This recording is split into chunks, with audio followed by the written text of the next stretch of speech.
হুমায়ুনের গরুটা এফএমডি রোগে আক্রান্ত। গরুর এফএমডি রোগের কারণ, লক্ষণ ও প্রতিকার। এভরিওয়ান, আসসালামু আলাইকুম। I hope you are doing well. Welcome to new video.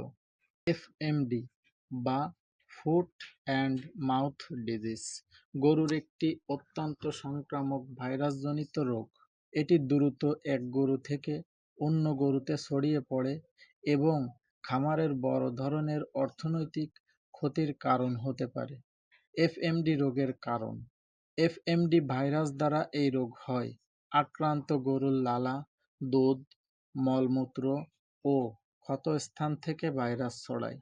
আক্রান্ত পশুর সংস্পর্শে এলে সুস্থ গরু আক্রান্ত হতে পারে। দূষিত খাবার, পানি, খামারের সরঞ্জাম, যানবাহন ও মানুষের মাধ্যমেও রোগ ছড়াতে পারে।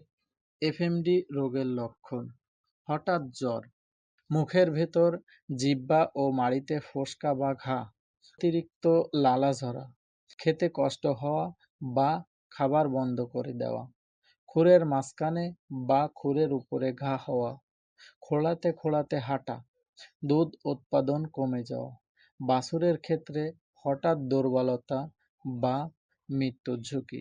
প্রতিকার ও করণীয়: আক্রান্ত গরুকে আলাদা রাখুন। রোগ ছড়ানো রোধে আক্রান্ত গরুকে দ্রুত সুস্থ গরু থেকে পৃথক করুন। চিকিৎসকের পরামর্শ নিন।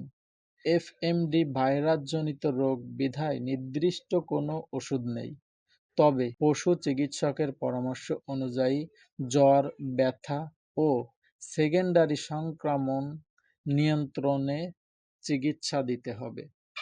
মুখ ও খুর পরিষ্কার রাখুন। মুখের ঘা জীবাণুনাশক দ্রবণ দিয়ে পরিষ্কার করুন। খুরের ক্ষত পরিষ্কার করে জীবাণুনাশক ব্যবহার করুন। নরম খাবার দিন। ঘাস কুচি, ভুসি মিশ্রিত নরম খাবার ও পর্যাপ্ত বিশুদ্ধ পানি দিন। নিয়মিত টিকা দিন। এফএমডি প্রতিরোধে সবচেয়ে কার্যকর উপায় হল সময়মতো টিকাদান। বছরে নির্ধারিত সময়ে টিকা দিলে রোগের ঝুঁকি অনেক কমে যায়। খামারিদের জন্য গুরুত্বপূর্ণ বার্তা: এফএমডি রোগের চিকিৎসার চেয়ে প্রতিরোধই উত্তম। নিয়মিত টিকা, খামারের পরিচ্ছন্নতা এবং আক্রান্ত পশুকে দ্রুত আলাদা রাখার মাধ্যমে এ রোগ থেকে খামারকে নিরাপদ রাখা সম্ভব।